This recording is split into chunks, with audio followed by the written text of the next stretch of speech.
असतो मा सद्गमय तमसो मा ज्योतिर्गमय मृत्योर्मा अमृतं गमय. ओम शांति शांति शांति.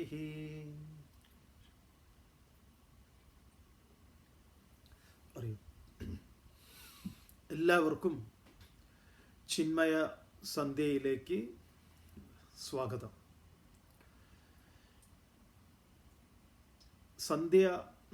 സന്ധ്യ നേരം എങ്ങനെ ആത്മീയമായ ചിന്തകളാൽ നമ്മുടെ മനോബുദ്ധികളെ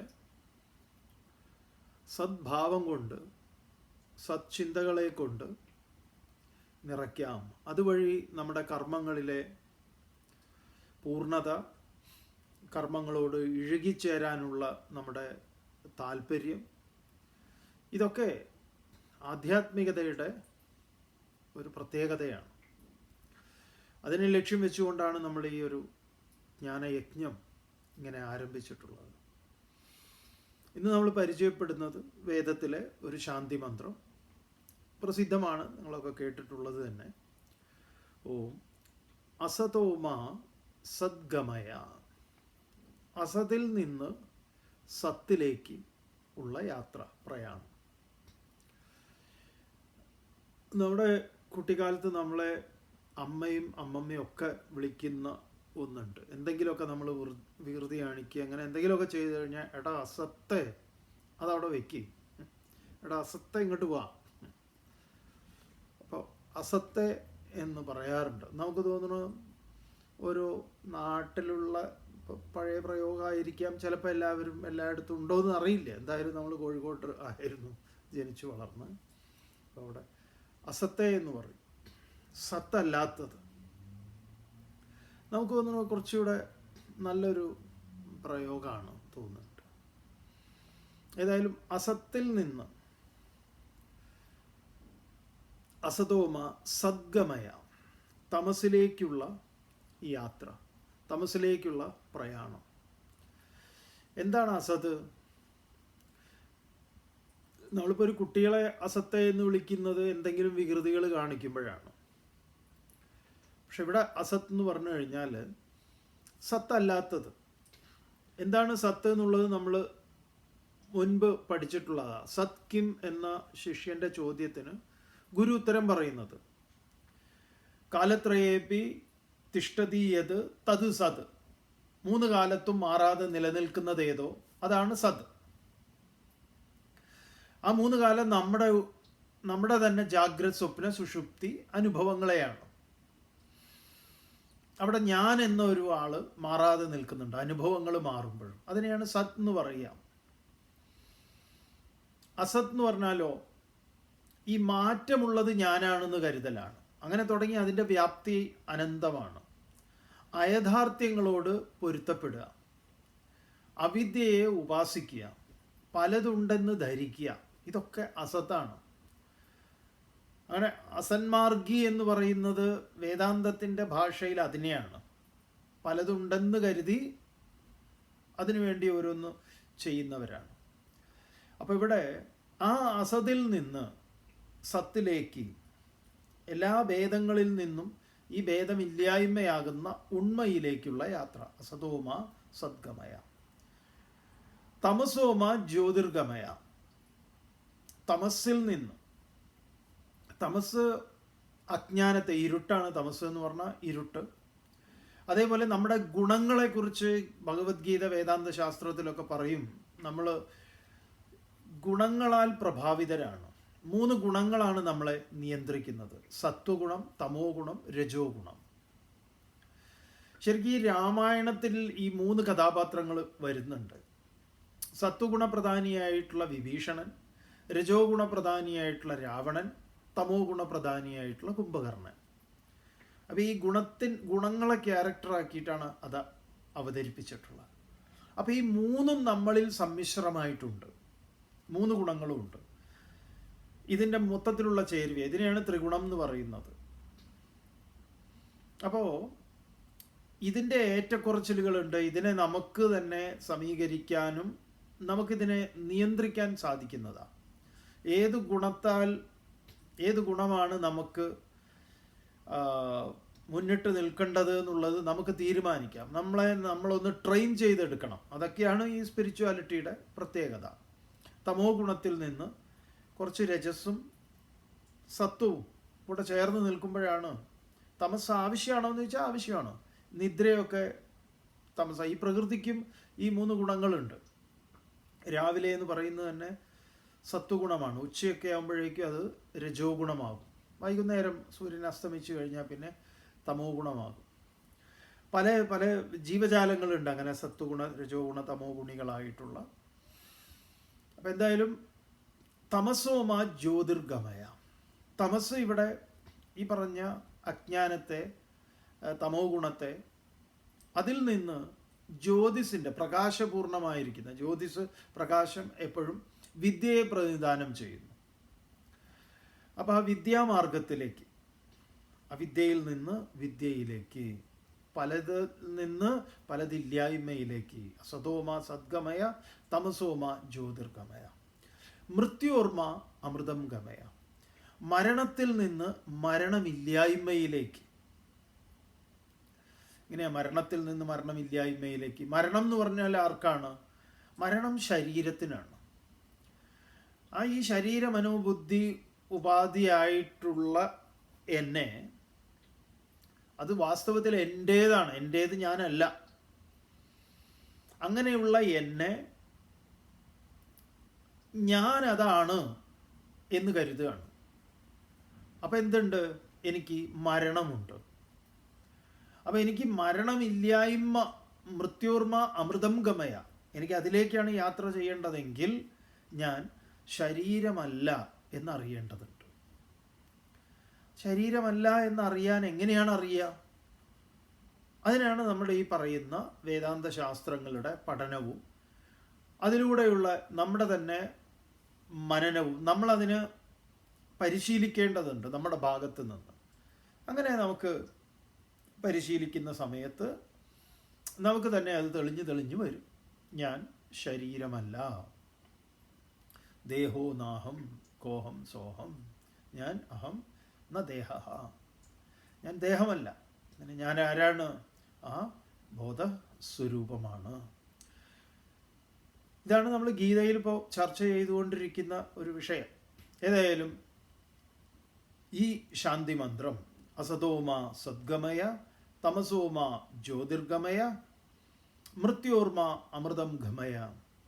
ഓം ശാന്തി ശാന്തി ശാന്തി. ഒരിക്കൽ കൂടി ഭജഗോവിന്ദത്തിലേക്ക്, ശങ്കര ഭഗവത്പാദരുടെ പ്രകരണ ഗ്രന്ഥമായിട്ടുള്ള ഭജഗോവിന്ദത്തിലേക്ക് ആദ്യത്തെ 3 ശ്ലോകങ്ങളാണ് നമ്മൾ വിചാരം ചെയ്തു വെച്ചിട്ടുള്ളത്. സാമാന്യമായിട്ടൊന്ന് മനസ്സിലാക്കാൻ ശ്രമിച്ചിട്ടുള്ളത്. ആ 3 ശ്ലോകങ്ങൾ ചൊല്ലി വരുന്ന ശ്ലോകം പ്രധാനപ്പെട്ട ഒരു ശ്ലോകമാണ്. അതിലേക്ക് കടക്കാം. പ്രധാനപ്പെട്ട ശ്ലോകങ്ങളിലേക്ക് കടക്കാം. ഭജ ഗോവിന്ദം ഭജ ഗോവിന്ദം ഗോവിന്ദം ഭജ മൂഢമതേ സംപ്രാപ്തേ സന്നിഹിതേ കാലേ നഹി നഹി രക്ഷതി ഡുകൃഞ്ഞ് കരണേ മൂഢജഹീഹി ധനാഗമതൃഷ്ണാം കുരു സദ്ബുദ്ധിം മനസി വിതൃഷ്ണാം യല്ലഭസേ നിജ കർമ്മോപാത്തം വിത്തം തേന വിനോദയ ചിത്തം നാരീസ്തനഭരനാഭീദേശം ദൃഷ്ട്വാ മാഗാമോഹാവേശം ഏതൻ മാംസവസാദിവികാരം മനസി വിചിന്തയ വാരം വാരം ഭജ ഗോവിന്ദം ഭജ ഗോവിന്ദം ഗോവിന്ദം ഭജ മൂഢമതേ. ആദ്യത്തെ 3 ശ്ലോകങ്ങൾ. ഒന്നാമത്തെ ശ്ലോകം കൊണ്ട് ഗോവിന്ദനെ ഭജിക്കുക, എങ്ങനെയാണ് അതിൻ്റെ ശാസ്ത്രീയമായ ഭജനം, ആരാണ് ഗോവിന്ദൻ, എന്താണ് ഭജനം, നമ്മൾ വിസ്തരിച്ച് തന്നെ കണ്ടു. ആരെങ്കിലും കാണാത്തവരുണ്ടെങ്കിൽ ഇതിലെ ആദ്യത്തെ എപ്പിസോഡ് 1, 2, 3, 4 ഈ എപ്പിസോഡുകളൊക്കെ ഉണ്ട്, അത് കാണുക, അപ്പോൾ മനസ്സിലാവും. അപ്പോൾ രണ്ടാമത്തെ ശ്ലോകം കൊണ്ട് ഹേ മൂഢ ധനാഗമ തൃഷ്ണാം ജഹീഹി, കാശുണ്ടാക്കണം എന്നുള്ള ഒറ്റ ചിന്തയെ ഉപേക്ഷിക്കൂ.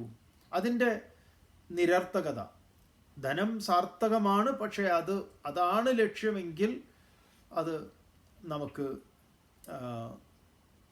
അതുകൊണ്ട് തന്നെ നമ്മൾ പീഡിപ്പിക്കപ്പെടുകയും അതുകൊണ്ട് തന്നെ നമ്മൾ ഹോമിക്കപ്പെടുകയും ചെയ്യും. അത് വ്യർത്ഥമാണ് എന്ന് പറഞ്ഞു. തുടർന്ന് നാരീസ്തന ഭരനാഭീദേശം ദൃഷ്ട്വാമാകാ മോഹാവേശം ഏതൻ മാംസവസാതി വികാരം മനസ്സി വിചിന്തയ വാരം വാരം. സ്ത്രീകളുടെ ശരീരത്തിലെ അംഗലാവണ്യമൊക്കെ കണ്ട് അതിൻ്റെ പിറകിലോടി, അതുപോലെ സ്ത്രീകളും പുരുഷന്മാരുടെ അംഗലാവണ്യമൊക്കെ കണ്ട് അതിൽ മതിമറന്ന് പരസ്പര കേവലം ബാഹ്യമായ ഈ ശരീരത്തെ മാത്രം ലക്ഷ്യം വെച്ചുകൊണ്ടുള്ള അതിനുള്ള ഒരു നെട്ടോട്ടം, അത് വ്യർത്ഥമാണ്. വാസ്തവത്തിൽ ഈ ശരീരത്തിൻ്റെ നിജസ്ഥിതി എന്താണ് എന്നാണെങ്കിൽ അത് ഏതത് മാംസവസാദി വികാരം, മാംസം പരിണമിച്ചിട്ടുള്ളതാണ് ഏത് ശരീരവും. ഇത് ചിന്തയാ, ഇത് ചിന്തിക്കേണ്ടതാണ് എന്ന് പറയാം. ഇത്രയും പറഞ്ഞു. തുടർന്ന് നമ്മുടെ ജീവിതം, ഈ ഭജഗോവിന്ദം എന്ന് പറയുന്ന ആചാര്യ സ്വാമികളുടെ ഈ കൃതി ഓരോരോ നല്ല നല്ല ദൃശ്യങ്ങളും അതുപോലെ തന്നെ നമ്മളെ ജീവിതത്തിൻ്റെ പല പല ഭാഗങ്ങളെ എടുത്ത് കാണിക്കുന്നതാണ്. അതുകൊണ്ടാണ് ഇതൊക്കെ ഓരോ ചാട്ടവാറ അടിയാണ് എന്ന് പറയുന്നത്. നമ്മൾ ഈ ഓടി നടക്കുന്നതിൻ്റെ പിറകിൽ നിന്ന് നമ്മളെ പിടിക്കുകയാണ്. തുടർന്ന് പറയണു, നളിനി ദളഗത ജലമതി തരളം തദ്വജ്ജീവിതമതിശയ ചപലം വിധി വ്യാധ്യഭിമാനഗ്രസ്തം ലോകം ശോകഹദം ച സമസ്തം ഭജ ഗോവിന്ദം. നളിനി ദളഗത ജലതരളം തദ്വജ്ജീവിതം അതിശയ ചപലം. നമ്മുടെ ജീവിതത്തെ ഒരു ഉപമയിലൂടെ നമ്മുടെ മുന്നിൽ ഒരു ദൃഷ്ടാന്തം വെച്ച് പറഞ്ഞു തരികയാണ്. എന്താണ്? നളിനീദളഗത ജലം അതിതരളം. താമര ഇതളിൽ ഒരു തുള്ളി വെള്ളം നിൽക്കുമ്പോൾ എങ്ങനെ ഉണ്ടാവും? നമ്മൾ കണ്ടിട്ടില്ലേ? രാവിലെ പോയി കഴിഞ്ഞാൽ ഈ പാടത്തു കൂടെയൊക്കെ പോകുമ്പോൾ കാണാം, അല്ലെങ്കിൽ ചേമ്പിൻ്റെ ഇതിലൊക്കെ കാണാം. താമര ഇതളിൽ ഒരു തുള്ളി വെള്ളം, അതങ്ങനെ പളുങ്ക് പോലെ ഉണ്ടാവും, അതിതരളം. അതൊരു കാറ്റ് വന്നു കഴിഞ്ഞാൽ നേരെ താഴേക്ക് വീഴും. അതിൽ നിൽക്കുമ്പോൾ ഇങ്ങനെ ഉരുണ്ടിങ്ങനെ കളിക്കും. അത് നിരർത്ഥകമാണ് അതിൻ്റെ ഒരവസ്ഥ എന്ന് പറയാം. അപ്പം നളിനീദളഗത ജലം അതിതരളം. നളിനീഗത എങ്ങനെയാണോ താമര ഇതളിൽ ഒരു തുള്ളി വെള്ളം ഇരിക്കുന്നത്, നളിനീദളഗത ജലം അതിതരളം തദ്വത് ജീവിതം അതിശയ ചപലം. തദ്വത് ജീവിതം, അതുപോലെയാണ് നമ്മുടെ ജീവിതം എന്ന് പറയാം. അതിശയമാണ്. കാരണം എപ്പോൾ വേണമെങ്കിലും ഓരോ വാർത്തകൾ നമ്മൾ കേൾക്കുന്നില്ലേ, ഓരോ ആളുകളെ കുറിച്ച് പെട്ടെന്നാണ് വിട്ടുപോകുന്നത്, വളരെ പെട്ടെന്ന്. അല്ലെങ്കിലും നമ്മുടെ ജീവിതം ആകെ മൊത്തം നോക്കിക്കഴിഞ്ഞാൽ ക്ഷണികമാണ്. ഈ ശ്ലോകത്തിന് വളരെ മനോഹരമായിട്ടുള്ള ഒരു രണ്ട് തലങ്ങളുണ്ട്. നമുക്കാദ്യം ഇതിൻ്റെ സാമാന്യ അർത്ഥം മനസ്സിലാക്കാം. നളിനീദളഗത ജലം അതിതരളം തദ്വത് ജീവിതം അതിശയ ചപലം. തദ്വത് ജീവിതം, ജീവിതവും ഇതുപോലെ അതിശയമാണ്, ചപലമാണ്, അങ്ങേയറ്റം ചാപല്യമാർന്നതാണ്. എന്തുകൊണ്ടെന്നാൽ വിദ്ധി വ്യാധി അഭിമാനഗ്രസ്തം ലോകം ശോകഹതം ച സമസ്തം. സമസ്തം ലോകം, ഈ ലോകം മുഴുവൻ എവിടെ നോക്കിക്കഴിഞ്ഞാലും എന്തൊക്കെയാണ്? ആദി, വ്യാധി, അഭിമാനം, അഭിമാനത്തിനേറ്റ ക്ഷതം, അതിനെ ചൊല്ലിയുണ്ടായിട്ടുള്ള ജാതിക്കൊല, ആ വെറി, ഈ വെറി. ഇതാണ് നമ്മുടെ ചുറ്റുവട്ടത്തും കാണുന്നത്. ആരും ആലോചിക്കുന്നില്ല എത്ര കാലം നമുക്കിവിടെ ജീവനുണ്ട്, എത്ര കാലം സ്വസ്ഥമായിട്ട് ഇവിടെ ജീവിക്കാനുള്ള വകയുണ്ട്, ആ വകയായിട്ട് ഇങ്ങനെ ഒത്തുപോയാൽ പോരെ. അപ്പോൾ ഒരു താമര ഇതളിലെ ഒരു തുള്ളി വെള്ളം കണക്കെ എപ്പോൾ വേണമെങ്കിലും താഴെ വീഴാം എന്നിരിക്കെ, എന്നാലും അഭിമാനത്താൽ ഗ്രസ്തമായിരിക്കുക, ഒരു രക്ഷയില്ല. ചത്താലും ഞാൻ വിടൂലാന്ന്. പിന്നെ എന്ത് വിടാനാണ്? പറച്ചിലങ്ങനെയാണ്. ഇല്ലില്ല, സുപ്രീം കോടതി, അതിൻ്റെ മുകളിൽ കോടതി ഉണ്ട്, അവിടെ പോവും. അത് വീട് വിറ്റിട്ടാണെങ്കിലും ആധാരം പണയപ്പെടുത്തിയിട്ടാണെങ്കിലും എത്ര പേര് ഈ കേസ് നടത്തി മുടിഞ്ഞിട്ടുണ്ട് എന്നറിയും. എന്താണ്? അഭിമാനത്തിനേറ്റ ക്ഷതം. അത് വിട്ട് ഒരു കളിയുമില്ല. എത്ര ആളുകളുണ്ട് എന്നറിയോ? ചിലരാണെങ്കിലോ അയാളുടെ അഹങ്കാരം അവിടെ വയ്ക്കട്ടെ, വന്ന് എന്നോട് പറയട്ടെ, അപ്പം ഞാൻ ശരിയാക്കി കൊടുക്കാലോ, അയാൾക്ക് എന്താ വന്ന് പറയാൻ എന്താ ബുദ്ധിമുട്ട്? അത് അദ്ദേഹത്തിൻ്റെ അഭിമാനം സമ്മതിക്കും തോന്നുന്നില്ല. അങ്ങനെ അഹങ്കാരവും ആ അഹങ്കാരത്തിൽ നിന്നുണ്ടായിട്ടുള്ള അജ്ഞാനത്തിൽ നിന്നൊക്കെ അതിൻ്റെയൊക്കെ കൂടെ ചേരുവയായിട്ടുള്ള, പിന്നെ കൂട്ടത്തിൽ കുറേ മാറാവ്യാധികളും, ഇതൊക്കെയായിട്ടുള്ള ഒരു ക്ഷണികമായിട്ട് താമര ഇതളിൽ ഒരു തുള്ളി വെള്ളം ഒരു കാറ്റടിച്ചാൽ താഴെ വീഴുന്നത് കണക്കെയാണ് അതിൻ്റെ നിൽപ്പ്. വിവേകാനന്ദ സ്വാമികൾ ഈ ഒരു കാഴ്ചപ്പാടിനെ സ്വാമിജി ഒന്ന് ട്വിസ്റ്റ് ചെയ്യുന്നുണ്ട്. സ്വാമിജി എല്ലാ കാഴ്ചപ്പാടും അങ്ങനെയാണ്. സ്വാമിജി ഇതിന് പറയും, മുഹൂർത്തം ജ്വലിതം ശ്രേയ നതു ധൂമായിതം ചിരം. മുഹൂർത്തം എന്ന് പറഞ്ഞാൽ സമയത്തിൻ്റെ ഏറ്റവും സൂക്ഷ്മമായിട്ടുള്ള ഒന്നാണ്. നമ്മൾ മുഹൂർത്തം എന്ന് പറഞ്ഞാൽ ഈ താലി കെട്ടുക, വിവാഹവുമായിട്ട് മാത്രം ബന്ധപ്പെട്ടാണ് പലപ്പോഴും പലരും മനസ്സിലാക്കുന്നത്. അതെ, മുഹൂർത്തം എന്ന് പറഞ്ഞാൽ സമയത്തിൻ്റെ ഏറ്റവും സൂക്ഷ്മമായിട്ടുള്ള ഒരു അംശം, ഒരു ഒന്നാണ്. മിനിറ്റ്, സെക്കൻഡ്, മണിക്കൂർ എന്നൊക്കെ പറയുന്നത് പോലെ പണ്ട് കാലത്ത് ഉപയോഗിച്ചിരുന്നതാണ് മുഹൂർത്തം. മുഹൂർത്തം എന്ന് പറഞ്ഞു കഴിഞ്ഞാൽ അതിൻ്റെ ആ സമയം നമ്മൾ ഈ ഒരു സൂചി എടുത്ത് ഒരു ഇലയിൽ കുത്തിയാൽ അത് പിറകിലേക്ക് വരുന്ന അത്രയും സമയം, അത്രയേ ഉള്ളൂ. അതായത് താലിയുടെ കൊളുത്തിടുന്ന സമയം, കൊളുത്തിടാനുള്ള നിശ്ചയിച്ചിരിക്കുന്ന ഒരു സമയമുണ്ട്. ഇത്ര മുതൽ ഇത്രേൻ്റെ ഇടയിൽ 10:30 മുതൽ 11 വരെ, 10 മുതൽ 10:30 വരെ എന്നൊക്കെ പറയുമല്ലോ. ഏതായാലും അങ്ങനെ ഒരു മുഹൂർത്തമേ നമുക്കിവിടെ ജീവിതമുള്ളൂ എങ്കിൽ സ്വാമിജി പറയുന്നു, മുഹൂർത്തം ജ്വലിതം ശ്രേയ. അതങ്ങനെ പ്രകാശപൂർണമായി പ്രകാശിച്ച് നിൽക്കുന്നത് തന്നെയാണ് ശ്രേയസ്കരം. നതു ധൂമായിതം ചിരം. അല്ലാതെ പുകഞ്ഞ് പുകഞ്ഞ് പുകഞ്ഞ് പുകഞ്ഞ് നാട്ടുകാരെ കൊണ്ട് പറയിപ്പിച്ച്, വീട്ടുകാരെ കൊണ്ട് പറയിപ്പിച്ച്, ഒരാൾക്ക് ഒരു ഗുണവും ഇല്ലാതെ ഇങ്ങനെ എത്ര പേരുണ്ടെന്നറിയോ? ചെറുപ്പമാണ്, കണ്ട വേണ്ടാതീന ലഹരി പദാർത്ഥങ്ങളും അതും ഇതും ഒക്കെ ഉപയോഗിച്ച് തലയ്ക്ക് വെളിവില്ലാതെ കുടുംബത്തിനോടുള്ള വാശി, പാരൻസിനോടുള്ള വാശി സ്വയം നശിച്ചു തീർക്കുക. എന്താണ്? അഭിമാനം. നമുക്ക് കുറേ അഭിമാനികളെ, നിങ്ങൾക്കും അറിയുന്നത് പോലെ നമുക്കും അറിയാം. ഈ അഭിമാനം കൊണ്ട് എന്താ നശിച്ചിട്ടുള്ളത്? അത് അഹങ്കാരവും കൂടി അങ്ങോട്ട് ചേർന്നിട്ടുള്ളതാണ്. അതുകൊണ്ട്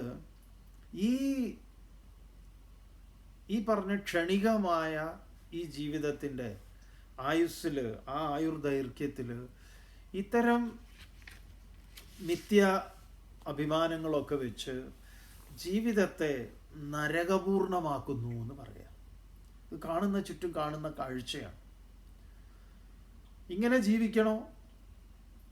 നമുക്കൊരു വീണ്ടും വിചാരത്തിന് വേണ്ടി ശങ്കര ഭഗവത്പാദർ ചോദിക്കുന്നതാണ്.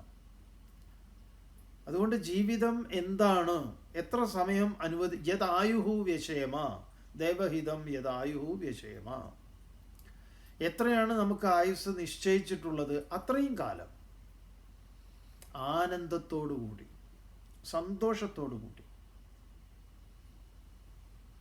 ചിന്മയാൻ സ്വാമിജി എപ്പോഴും പറയുന്ന ഒരു വാണ്ടഡ് ഫീലിംഗ് ക്രിയേറ്റ് ചെയ്യണം എന്നാണ് പറയുക. നമ്മളൊരു ആവശ്യക്കാരനായിരിക്കണം എപ്പോഴും. അയാൾ ഉണ്ടായിരുന്നെങ്കിൽ, അങ്ങനെ ഒരു തോന്നൽ നമുക്ക് പലപ്പോഴും പലരെക്കുറിച്ചും അങ്ങനെ ഉണ്ടാവുന്നില്ലേ? നമുക്കങ്ങനെ ഒരുപാട് പേര് വല്ലാതെ നമ്മൾ മിസ് ചെയ്യുന്നുണ്ട്, പ്രത്യേകിച്ച് തിരുവനന്തപുരത്തല്ല, കേരളത്തിലും മൊത്തത്തിൽ പറയുമ്പോൾ ഒരുപാട് പേരുണ്ട്. സ്വാമിജിയുണ്ട്, നമ്മുടെ സന്യാസം തന്നിട്ടുള്ള Kashikanandagiri Maharaj, professor G Balakrishnan Nair sir, എല്ലാവരും പലപ്പോഴും പറയും, തിരുവനന്തപുരത്തുള്ളവരൊക്കെ കൂടുതൽ സാറിനെ എപ്പോഴും മിസ് ചെയ്യും.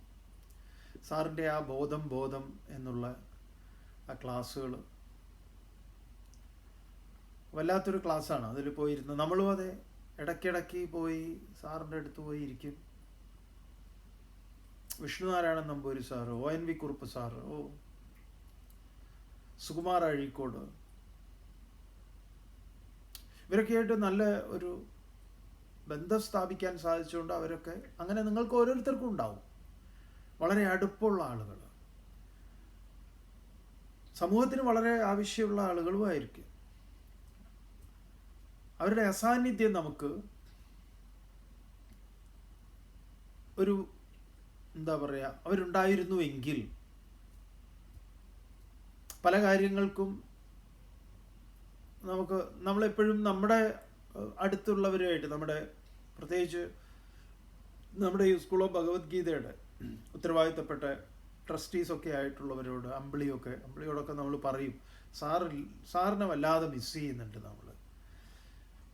ഈ പറഞ്ഞ ONV കുറുപ്പ് സാറിനെയും വിഷ്ണുനാരായണൻ നമ്പൂരി സാറിനെയും സുഗതകുമാരി ടീച്ചർ, ഇവരൊക്കെ ഞങ്ങളൊക്കെ നല്ലൊരു ഒരു പല കാര്യങ്ങളിലും വളരെ ചെറിയ വേദികളാണെങ്കിലും പലപ്പോഴും ഒത്തുചേരുന്നവരാണ്. ഇങ്ങനെ ഓരോ സ്ഥലത്തും ഉണ്ടാവും. ഇപ്പോൾ കോഴിക്കോട് ഉണ്ട് ഇതേപോലെ. അപ്പോൾ അവരൊക്കെ നമുക്ക് അവരെക്കുറിച്ച് ഓർക്കുമ്പം ഉണ്ടായിരുന്നുവെങ്കിൽ, ONV കുറുപ്പ് സാറിൻ്റെ ആ പാട്ട് തന്നെ ഉണ്ടല്ലോ, അരികിൽ നീ ഉണ്ടായിരുന്നെങ്കിൽ. അത് കേൾക്കുമ്പോൾ തന്നെ ആദ്യം സാറിനെ ഓർമ്മ വരിക. പക്ഷെ നമുക്ക് ഓരോരുത്തരെയും ഓർക്കാൻ വേണ്ടിയിട്ടാണ് സാർ അത് എഴുതിയിട്ടുള്ളത്. ഒരു മാത്ര വെറുതെ നനച്ചുപോയി. അങ്ങനെ ഒരു ഫീല് ക്രിയേറ്റ് ചെയ്ത് ചിന്മയാൻ സ്വാമികൾ പറയുന്നതാണ്, ഒരു വാണ്ടഡ് ഫീലിംഗ് നമ്മൾ ക്രിയേറ്റ് ചെയ്യണം. എന്നിട്ട് വേണം ഇവിടുന്ന് വിട്ടുപോവാൻ. അതിനാണ് ഈ സ്വരം നന്നായിരിക്കുമ്പോൾ പാട്ട് നിർത്തുക എന്ന് പറയുന്നത്. അങ്ങനെ വേണം പോവാൻ. അല്ലാതെ ഇയാൾ പോയില്ലേ, ചിലർക്ക് നിങ്ങളെ ശത്രുവായി കാണുന്നവർക്ക് അങ്ങനെ ഉണ്ടാവാം. അത് അവരുടെ വികലമായ കാഴ്ചയാണ്. അതിന് പിന്നെ പ്രത്യേകിച്ച് മരുന്നൊന്നുമില്ല. അവരാരെക്കുറിച്ചും അങ്ങനെ പറയും. സ്വന്തം അച്ഛനെക്കുറിച്ചും അമ്മയെക്കുറിച്ചും ഒക്കെ അവരങ്ങനെ വിലയിരുത്തും. മൂക്കിൽ പഞ്ഞി വയ്ക്കാനായില്ലേ നിങ്ങൾക്ക്, എന്നിട്ടും ഇങ്ങനെ ഇതൊക്കെ അള്ളി പിടിച്ചിരിക്കുന്നത് എന്ന് അച്ഛനോട് ചോദിക്കും, അമ്മയോട് ചോദിക്കും.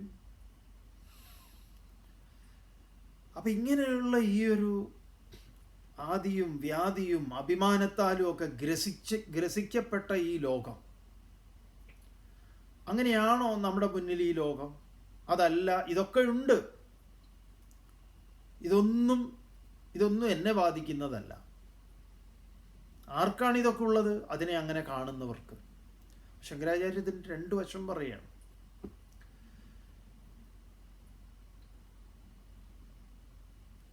ഒരു ഗ്രാമത്തിൽ നിന്ന് വേറൊരു ഗ്രാമത്തിലേക്ക് വന്ന ഒരാള് ഈ ഗ്രാമത്തിൽ നിന്ന് ഇനി മൂപ്പർക്ക് വേറൊരു ഗ്രാമത്തിൽ പോയി താമസിക്കണം എന്ന് തോന്നി. അങ്ങനെ കെട്ടും പാണ്ടും ഒക്കെ ആയിട്ട് കയറുമ്പോൾ ഈ ഗ്രാമാതിർത്തിയിൽ ഒരു പാറാവുകാരനുണ്ടാവും, വെറുതെ നിൽക്കുന്നത് അയാൾ. അപ്പം ഇയാൾ ചോദിച്ചു, ഞാൻ ഈ ഗ്രാമത്തിലേക്ക്, നിങ്ങളുടെ ഗ്രാമത്തിലേക്ക് വന്നതാണ്. അയാൾ പറഞ്ഞു, സ്വാഗതം, വരൂ. ഇദ്ദേഹം ചോദിച്ചു, അല്ല ഇങ്ങനെ നമ്മളിപ്പോൾ എവിടെയെങ്കിലുമൊക്കെ വീട് മാറി വാടകയ്ക്ക് താമസിക്കുമ്പോൾ, അല്ലെങ്കിൽ അങ്ങോട്ട് മാറാനും ഇങ്ങോട്ട് മാറാനും, വീട് സ്ഥലം നോക്കാനും മേടിക്കാനും ഒക്കെ നോക്കുമ്പോൾ നമ്മൾ ഒരുപാട് പേരോട് ചോദിക്കും, എങ്ങനെയുണ്ട് അവിടെ, വെള്ളം എങ്ങനെയുണ്ട്, നാട്ടുകാരെങ്ങനെയുണ്ട്, ശല്യമുണ്ടോ, അങ്ങനെയൊക്കെ പലതും നമ്മൾ അന്വേഷിക്കുമല്ലോ. എന്നതുപോലെ ഇദ്ദേഹം ചോദിച്ചു, ഇവിടെയുള്ള ആളുകളെങ്ങനെ. അപ്പോൾ ഈ പാറാവുകാരൻ തിരിച്ചു ചോദിച്ചു, നിങ്ങളുടെ നാട് എങ്ങനെ എന്ന്. പറഞ്ഞു, ഞങ്ങളുടെ നാട് വളരെ സ്നേഹവും പരസ്പര ധാരണയും എടുക്കലും കൊടുക്കലും ഒക്കെ ഉള്ള സ്നേഹനിധികളായിട്ടുള്ള ആളുകളാണ്. അപ്പം ഈ പാറാവുകാരൻ പറഞ്ഞു, സുസ്വാഗതം, ഇവിടെ എല്ലാവരും അങ്ങനെയുള്ളവരാ, കടക്കുക, വന്നോളൂ. കുറെ കഴിഞ്ഞപ്പോൾ വേറൊരു വിദ്വാൻ വന്നു, ഇതേപോലെ അദ്ദേഹത്തിനോട് ഇതേപോലെ ചോദിച്ചു. അപ്പോൾ ആൾ പറഞ്ഞു, ഒരു രക്ഷയില്ല, ഞാൻ അവിടുന്ന് എങ്ങനെയോ രക്ഷപ്പെട്ടത് അങ്ങോട്ടേക്ക്. വെറും പാരവെപ്പ് എന്ന് പറഞ്ഞാൽ പാരവെപ്പ് മാത്രമേ ഉള്ളൂ നമ്മുടെ നാട്ടുകാരുടെ ജോലി. കൊള്ളിവെപ്പ്, പാരവെപ്പ്, ഉടായ്പ്, തട്ടിപ്പ്, വെട്ടിപ്പ്, എങ്ങനെയാണെന്നറിയില്ല ഞാൻ അങ്ങോട്ട് പോകുന്നത്. അല്ല, ഇവിടെ എങ്ങനെയാ? അപ്പോൾ പാറാവുകാരൻ പറഞ്ഞു, അവിടത്തേനേക്കാൾ വലിയ തട്ടിപ്പും വെട്ടിപ്പും ഉടായ്പും കൊള്ളിവെപ്പും ഒക്കെയാണ്. കാരണം എന്താ? അതുമായിട്ടാണ് നമ്മൾ വരുന്നത്. അതുകൊണ്ട് ലോകം ഇങ്ങനെയാണ്, വ്യാധി അഭിമാനഗ്രസ്തമാണ്. പക്ഷേ ഞാനെന്താണ്, ഈ വ്യാധിയും ആദിയും ഈ അഭിമാനവും ഒന്നും, അതൊക്കെ ആ താമര ഇതളിലെ വെള്ളത്തുള്ളി പോലെ. എങ്ങനെയാണോ താമര ഇതളിലെ വെള്ളത്തുള്ളി താമരയെ ഇതളിനെ കുതിർക്കാത്തത്? ഭഗവാൻ ഗീതയിൽ പറയും, താമര ഇലയിലെ വെള്ളം പോലെ എന്ന് പറയും. പത്മപത്രം ഇവ അംബസ, താമര ഇലയിലെ വെള്ളത്തുള്ളി കണക്കെ എന്ത് വേണം? ജീവിക്കാൻ എന്ന് പറഞ്ഞാൽ ഒട്ടലില്ലാതെ. അപ്പം ആ തുള്ളിയുടെ താഴേക്കുള്ള വീഴ്ചയാണ് ഈ ശരീരത്തെ ഉപേക്ഷിച്ച് ആ പരമമായ സത്യവുമായിട്ടുള്ള ചേരൽ. ജ്ഞാനിയെ സംബന്ധിച്ച്. അജ്ഞാനിയെ സംബന്ധിച്ചോ എന്നേക്കുള്ള നഷ്ടം. അങ്ങനെ അതിമനോഹരമായ ഒരു ജീവിത ചിത്രം നമ്മുടെ മുന്നിൽ അവതരിപ്പിച്ചിട്ടുള്ളതാണ്. തുടർന്ന് നമ്മളൊക്കെ ദിവസവും പറയുന്ന ഈ ഒരു പ്രഭാഷണത്തിൻ്റെ ടൈറ്റിൽ തന്നെ കൊടുത്തിട്ടുള്ള, കാശുണ്ടോ? എല്ലാവരും ഉണ്ട്. ഇല്ലേ? ഒരു നായയും തിരിഞ്ഞു നോക്കാനില്ല. അങ്ങനെയാ പറയാ. 4 തുട്ടുണ്ടോ? അവന്മാരൊക്കെ ചുറ്റിനുണ്ടാവും, എല്ലാവരും ഉണ്ടാവും. അല്ലെങ്കിൽ നമ്മുടെ ആൾക്കാരും ഇല്ല, നാട്ടുകാരും ഇല്ല, വീട്ടുകാരും ഇല്ല, ആരുമില്ല. ശങ്കരാചാര്യ വളരെ മനോഹരമായിട്ട് പറഞ്ഞിരിക്കുന്നു, യാവത് വിത്തോപാർജന സക്തഃ താവൻ നിജ പരിവാരോ രക്തഃ പശ്ചാത് ജീവതി ജർജര ദേഹേ വാർത്താം കോപി ന പൃച്ഛതി ഗേഹേ അജ ഗോവിന്ദം.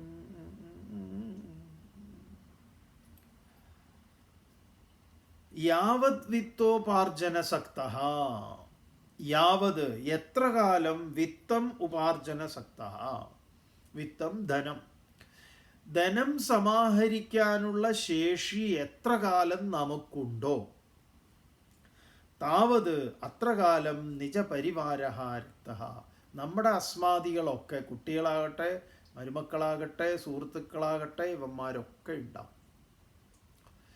നിങ്ങൾക്ക് പെൻഷനും ഇല്ല എന്നുണ്ടെങ്കിലോ ഒരാളും ഉണ്ടാവില്ല. പെൻഷൻ ഉണ്ടെങ്കിൽ അത്യാവശ്യമെങ്കിലും നിങ്ങൾക്ക് ഒരു എന്താ പറയുക, അത് മേടിക്കാൻ വേണ്ടിയിട്ട് ആരെങ്കിലും ഉണ്ടാവും. യാവത് വിത്തോപാർജന സക്തഃ താവൻ നിജ പരിവാരോ രക്തഃ. ഇനി പശ്ചാത് ജീവതി ജർജര ദേഹേ, അനന്തരം നമ്മുടെ ശരീരം, ഇപ്പോൾ ഇതൊക്കെ ഉണ്ട് നമ്മുടെ അവസ്ഥ, നമ്മുടെ കയ്യിൽ കുറേ ധനമുണ്ട്, അതുണ്ട്, ഇതുണ്ട് എന്നൊക്കെയാണ് ഒരാൾ പറയണത്.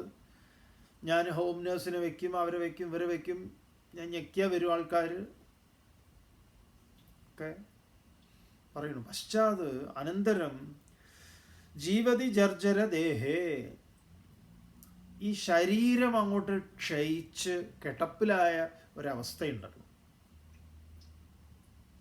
അങ്ങനെ കിടപ്പിലായിരിക്കുക. പെൻഷൻ മേടിക്കാനൊന്നും നിങ്ങൾക്ക് പറ്റൂല, അതൊക്കെ അവർ മേടിച്ചോളും. കാരണം അതൊക്കെ അങ്ങനെ എഴുതി കൈവിരൽ വെച്ച് ഇതാക്കിയിട്ടുണ്ട്. നമുക്ക് പോലും അറിയില്ല ഇവരെന്തിനാ ഇടയ്ക്ക് എടുത്തെടുത്ത് മഷി പുരട്ടി ഞെക്കുന്നത്. നമ്മളോട് ചോദിക്കേണ്ട കാര്യമൊന്നുമില്ലേ? ഇപ്പം കൈ ഇങ്ങനെ നോക്കിക്കഴിഞ്ഞാൽ അത് കാണാം, വയലറ്റ് മഷി ഉണ്ടാവും. പാവം.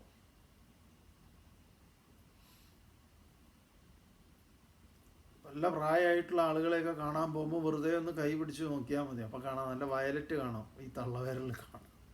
എന്താ ഞെക്കി ഞെക്കി ഞെക്കി ഓരോന്നിൽ ഞെക്കുകയാണ്. പാവം ഇവരൊന്നും അറിയുന്നില്ല. ഇവരാണെങ്കിൽ കുറേ സമ്പാദിച്ച് വെച്ചതൊക്കെ ഉണ്ട്. അവിടെ സർവീസിലിരിക്കുമ്പോൾ അതിൽ കുറച്ചിട്ടു, ഇതിൽ കുറച്ചിട്ടു, ഇതിൽ കുറച്ചിട്ടു. ഇതൊക്കെ കാലശേഷം ഇവർക്കൊക്കെ കിട്ടുള്ളൂ. അപ്പോൾ അതിൽ നിന്നൊക്കെ കിട്ടുന്ന ചില്ലറ ബോണസിനൊക്കെ വേണ്ടിയിട്ടാണ്. എന്തായാലും ഇവന്മാർ ഇതൊക്കെ ഇങ്ങനെ കൈ ഞെക്കി ഞെക്കി കൊണ്ടുപോകുന്നുണ്ട് എന്നല്ലാതെ ഭഗവത്പാദർ പറയാണ്, പശ്ചാത് ജീവതി ജർജര ദേഹേ വാർത്താം കോപി ന പൃച്ഛതി ഗേഹേ. വാർത്താം കോപി കഹ അഭി ആരെങ്കിലും നമ്മളോടൊരു വർത്തമാനം പറയാൻ നമ്മുടെ വീട്ടിൽ ന പൃച്ഛതി ഗേഹേ, വീട്ടിൽ ഒരാളും നമ്മളോടൊന്നും ചോദിക്കില്ല. വളരെ പെയിൻഫുൾ ആയിട്ടുള്ള കാര്യം എന്താണെന്നറിയോ? ഈ ദൂരെ നിന്നൊക്കെ അമ്മ സുഖമില്ലാതെ കിടക്കുകയാണ്, അച്ഛൻ സുഖമില്ലാതെ കിടക്കുകയാണ് എന്നൊക്കെ ഓഫീസിലും അവിടെ ഇവിടെയൊക്കെ പറഞ്ഞിട്ട് അവിടുന്ന് ലീവൊക്കെ എടുത്തിട്ട് ഇങ്ങനെ തീരെ കിടപ്പിലാണ് ഉണ്ട് പോയി കാണണം എന്നൊക്കെ പറഞ്ഞിട്ട് ഓഫീസിൽ നിന്നൊക്കെ അവധിയെടുത്ത് ഈ പേരിൽ അവധിയെടുത്തിട്ട് വരും. എല്ലാവരുടെ കാര്യമല്ലേ പറയുന്നത്. വരും. വന്നിട്ട് അവരെ ഒന്നും മര്യാദക്ക് കാണുക പോലും ഇല്ല. ആശാൻ ഈ പേരിൽ ആശാനും ആശാത്തിയും കൂടെ കറങ്ങുക. എന്നിട്ട് ആരെങ്കിലും ചോദിച്ചു കഴിഞ്ഞാൽ എന്താപ്പ ചെയ്യുക, അങ്ങനെ കിടപ്പാണ്, അങ്ങനെ കിടക്കണു. അതെ, എന്നാ അടുത്ത് വന്നിരുന്ന് കൈയൊക്കെ അവർക്ക് ഈ പാവം കിടക്കുന്ന ഈ സ്ത്രീക്ക് അവൻ്റെ കൈയൊന്ന് പിടിക്കണം എന്നുണ്ട്. പക്ഷേ നടക്കണ്ടേ? അവൻ്റെ ആ കൈയൊന്ന് നെറ്റിയിൽ തലോടൽ ഒന്ന് തലയിൽ വെക്കണം എന്നുണ്ട് അവൻ്റെ കൈ കൊണ്ട്. കുറേ കാലം പാവം ഇത് കയ്യിൽ വെച്ചതാണ്. ഈ പ്രായമായിട്ടുള്ളവരുടെ അങ്ങനെ ഒരു അത് വളരെ പ്രധാനപ്പെട്ട ഒന്നാണ്. അവരുടെ അനുഗ്രഹം നമുക്ക് ഓർമ്മയുണ്ട്. നമ്മൾ ഇതേപോലെ ചിന്മയ മിഷനിൽ നമ്മുടെ ബ്രഹ്മചാരിയായിട്ടിരിക്കുമ്പം ചിന്മയ മിഷൻ്റെ ആഗോള പരമാധ്യക്ഷനായിട്ടുള്ള തേജോമായൻ സ്വാമികളുടെ ജ്ഞാനയജ്ഞം എറണാകുളം ദർബാർ ഹാളിൽ നടക്കുന്നു. അപ്പോൾ അമ്മയും അമ്മമ്മയും ഒക്കെ എറണാകുളത്ത് ചേച്ചിയുടെ വീട്ടിൽ വന്നിട്ടുണ്ട്. അപ്പം നമ്മൾ അമ്മയൊക്കെ ഈ സ്വാമിജിയെ കാണിക്കണം എന്നുള്ളൊരാഗ്രഹം ഉണ്ടായിരുന്നു. അങ്ങനെ പറഞ്ഞു. അപ്പോൾ അവർ വന്നു. അപ്പോൾ നമ്മൾ ഈ അമ്മയോടൊക്കെ പറഞ്ഞു കൊടുത്തു, ഇങ്ങനെ സ്വാമിജിയെ കണ്ടാൽ നമസ്കരിക്കുക, അങ്ങനെയൊക്കെയുള്ള ആളുകളൊക്കെ ചെയ്യും. അപ്പോൾ നമസ്കരിക്കാനൊന്നും പറ്റിയിട്ടില്ലെങ്കിലും തൊഴുക, അങ്ങനെ എന്തെങ്കിലുമൊക്കെ വേണമെന്നൊക്കെ ഉള്ള ഒരു നമുക്ക് നമ്മുടേതായിട്ടുള്ളൊരു ഇതിലൊക്കെ പറഞ്ഞു കൊടുത്തു, അത് ചെയ്യണം എന്നൊക്കെ ഉള്ളതിൽ. അങ്ങനെ സ്വാമിജി ഇങ്ങനെ ജ്ഞാനയജ്ഞം കഴിഞ്ഞിട്ട് നേരെ നടന്നു വരുമ്പം നമ്മൾ പരിചയപ്പെടുത്തി കൊടുത്തു, അമ്മയാണ് അമ്മമ്മയാണ് എന്നൊക്കെ പറഞ്ഞു. അപ്പോൾ അമ്മയൊക്കെ വളരെ വേഗം ഒക്കെ ആക്കി. അപ്പോൾ വേഗം സ്വാമിജി പറഞ്ഞു, അമ്മ അറിയോ എന്നൊക്കെ പറഞ്ഞു. അപ്പോൾ നമ്മുടെ അമ്മമ്മയുടെ കൈ എടുത്തിട്ട് സ്വാമിജിയുടെ തലയിൽ വെച്ചു. അപ്പോൾ സ്വാമിജി ഉടനെ പറയാ, അമ്മ thank you very much, I need your blessing അമ്മ, താങ്ക് യു. എന്നിട്ട് നമ്മളെ നോക്കുക, കണ്ടോ. അപ്പോൾ നമുക്ക് പോലും നമ്മളവിടെ ഇതാവുകയാണ്. അല്ലാതെ ഒരു ഒരു സന്യാസി എന്നുള്ളതല്ല. അദ്ദേഹം വലിയ സംഗതിയൊക്കെ ശരിയാണ്. പക്ഷേ പ്രായമായിട്ടുള്ള അവരുടെ കൈ ഒരാളുടെ തലയിൽ വെക്കുമ്പോൾ അവർക്കതൊരു വലിയ, അത് എത്ര വലിയ ആളായാലും അതൊരു വലിയ ബ്ലെസ്സിങ്ങാണ്. അപ്പോൾ അത് തിരിച്ചും മറിച്ചും ആ കിടക്കുന്ന അമ്മയുടെ കൈയൊന്ന് എടുത്ത് തലയിൽ വെച്ച് കുറേ നേരം വെച്ചു, അവരുടെ അടുത്തിരുന്നു, ആ കാലൊക്കെ ഒന്ന് തടവി കൊടുത്തു, കുറേ സമയം ഒക്കെ ഇരുന്നു, ഓരോന്നൊക്കെ ചോദിച്ചു, കാര്യങ്ങളെല്ലാം പറഞ്ഞു. ഇങ്ങനെയൊക്കെയാണ് അമ്മ അവിടെ. പിന്നെ മോളെ ഇങ്ങനെ, അവളിപ്പോൾ ഡാൻസ് പഠിക്കണം എന്ന് പറഞ്ഞു, ഡാൻസിന് അവിടെ ക്ലാസ്സിൽ ചേർത്തിട്ടുണ്ട്. പിന്നെ മോന് നന്നായി പഠിക്കുന്നുണ്ട്, എപ്പോഴും അച്ഛമ്മയുടെ കാര്യമൊക്കെ പറയും, ഞങ്ങൾ പഴയ വീഡിയോ ഒക്കെ എടുത്ത് കാണും. അവർക്ക് സംസാരിക്കാനൊന്നും പറ്റില്ലെങ്കിൽ അവരതെല്ലാം കേൾക്കുന്നുണ്ട്, അവർക്കതൊരു ആശ്വാസം ഉണ്ടാവുന്നുണ്ട്. ഒന്ന് ഏന്തി നോക്കുക പോലും ചെയ്യാതെ മൂപ്പര് ടൂർ അടിക്കുക. ഈ പേരിലാണ് വന്നത്, എല്ലാവരും അല്ല. പറയണു വാർത്താം കോപി ന പൃച്ഛതി ഗേഹേ. ഇങ്ങനെ അരി അവിടെ വെട്ടി തിളയ്ക്കുന്നുണ്ട് അടുക്കളയിൽ, ആരോ ജോലിക്കാരിയുണ്ട്. പാവ ഈ അമ്മ ഇതൊക്കെ ചെയ്തുകൊണ്ടിരുന്നാണല്ലോ. അപ്പോൾ ആ അരി വെട്ടി തിളയ്ക്കുന്ന അതിൻ്റെ ഇങ്ങനെ മണമൊക്കെ കിട്ടിയപ്പോൾ കുറച്ചൊരു ഗ്ലാസ് ചൂടുവെള്ളം, ആ കഞ്ഞി വെള്ളം കുറച്ചൊരു 2 സ്പൂണെങ്കിലും ഒന്ന് തരണം, ഒന്ന് വേണം എന്നൊരാഗ്രഹമുണ്ട്. പക്ഷേ ഒരാൾ പോലും ചോദിക്കാനില്ല. ഞെക്കിയാൽ എന്തോ ഒരു സാധനം കിക്കി എന്ന് പറഞ്ഞിട്ട് വരുന്നത് ആരോ കൊണ്ടുവച്ച് കൊടുത്തിട്ടുണ്ട്.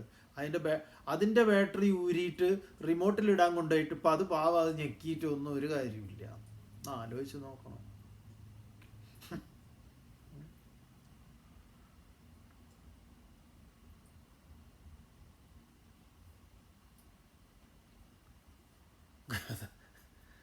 യാവത് വിത്തോപാർജന സക്തഃ താവന്നിജ പരിവാരോ രക്തഃ